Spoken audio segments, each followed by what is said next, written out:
जी students, इस picture में आपको नज़र आ रहे हैं ग्लिसरॉल्डिहाइड के बॉल एंड स्टिक मॉडल, जो कि मिरर इमेजेस एक दूसरे के हैं, क्लियरली देख सकते हैं। इसके अलावा फिशर प्रोजेक्शन फार्मूला कहा जाता है स्ट्रेट चेन रिप्रेजेंटेशन को, जिसमें डी और एल क्लियरली आप देख सकते हैं OH की राइट और लेफ्ट पोजीशन के अकॉर्डिंग, और इसी तरह से इन एंड आउट प्लेन की रिप्रेजेंटेशन कुछ इस तरह से लिखी जाती है। और इसमें BOH is on the left side for L-glyceroldehyde, and this one is called the perspective formulas for these carbohydrates। और इसी तरह से किसी भी कार्बोहाइड्रेट के लिए आप ये ओरिएंटेशंस और ये फार्मूलाज लिख सकते हैं, ड्रॉ कर सकते हैं।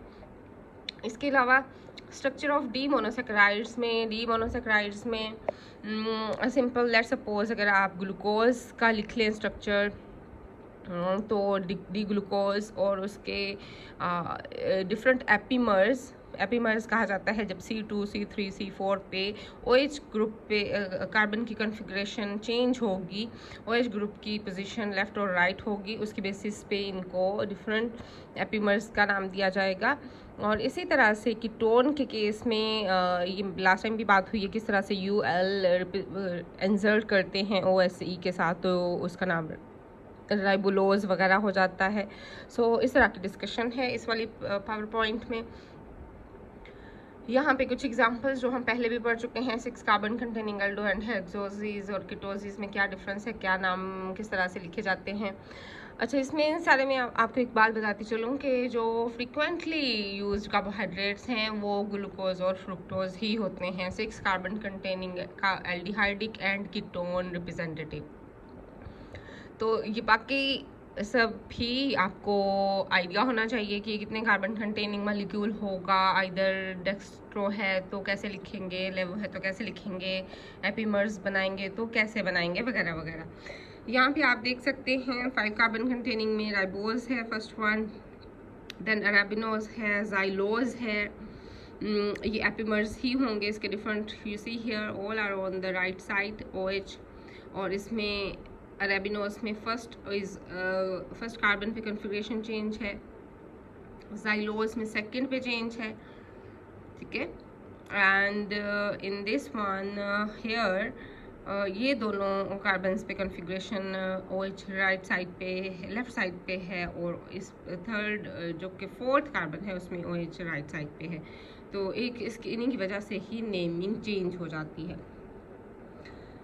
बाकी भी सब आप क्लियरली इनको आइडेंटिफाई भी कर सकते हैं। इनमें से ये इम्पोर्टेंट हैं जिनके ऊपर लेट्स सपोज ब्लॉक बना हुआ है, ठीक है।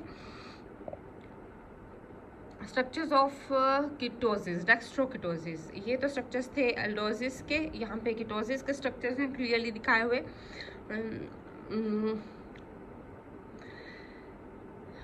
Hydroxy acetone, dihydroxy acetone, dextroerythrulose is for 4 carbon containing, 5 carbon containing के लिए इस तरह से है, और 6 कार्बन कंटेनिंग के लिए कुछ ये स्ट्रक्चर्स मैक्सिमम में पेयर हो सकते हैं, क्योंकि epimeric carbons are always there in aldo की फॉर्म में भी चले जाएं और कीटो की फॉर्म में भी आ जाएं, तो ये एपीमेरिक कार्बन्स की वजह से इनके डिफरेंट स्ट्रक्चर्स ओरिजिनेट होते हैं।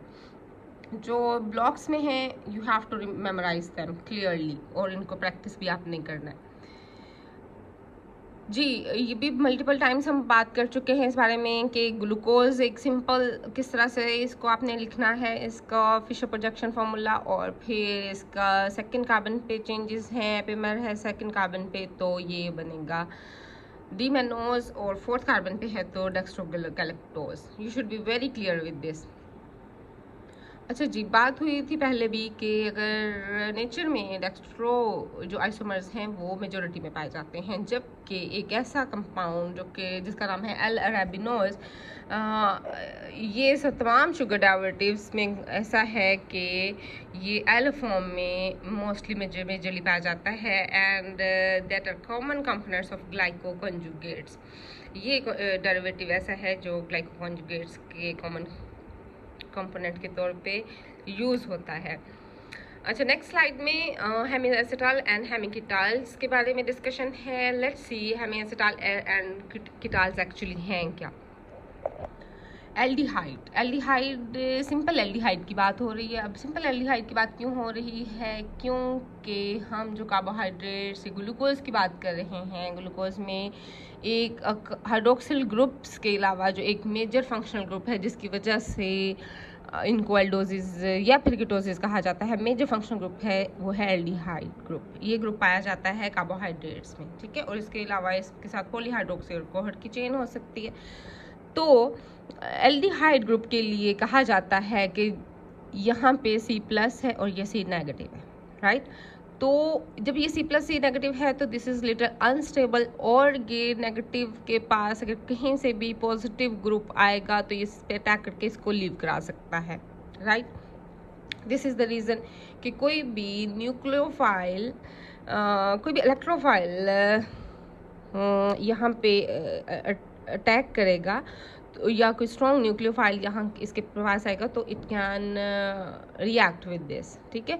तो इसको प्रोटेक्ट करने के लिए अगर तो सिस्टम में वहाँ सोल्यूशन में अल्कोहल मौजूद होगी तो अल्कोहल इसको प्रोटेक्ट कर सकती है इन दिस फॉर्म की, और एसिड की प्रेजेंस में, ठीक है, in presence of H+ ions. तो वो H+ आयंस की वजह से वो H+ ions they can go here initially, और one bond will be free and, और दूसरे बॉन्ड के साथ यहाँ से OR अटैच हो सकता है, ठीक है। तो ये इस तरह का स्ट्रक्चर हमें मिल सकता है जिसको हेमीएसिटाल कहा जाता है।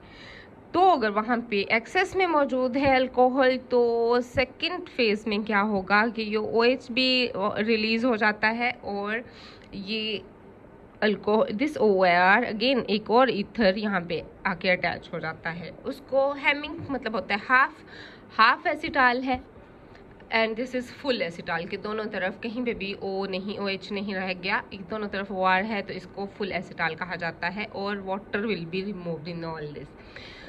So this again can happen in case of ketones, और इसी प्रोसेस से गुजरते हुए इनको हेमीकीटाल और कीटाल कहा जाता है। और ये इस तरह का कुछ प्रोसेस के थ्रू कीटाल्स फॉर्म होते हैं in case of ketone containing carbohydrates. इसी के बेसिस पे इसी के कंटिन्यूएशन में हम देखेंगे कि साइक्लाइजेशन ऑफ डेक्स्ट्रोग्लूकोज कैसे होती है इन नेक्स्ट स्लाइड्स में।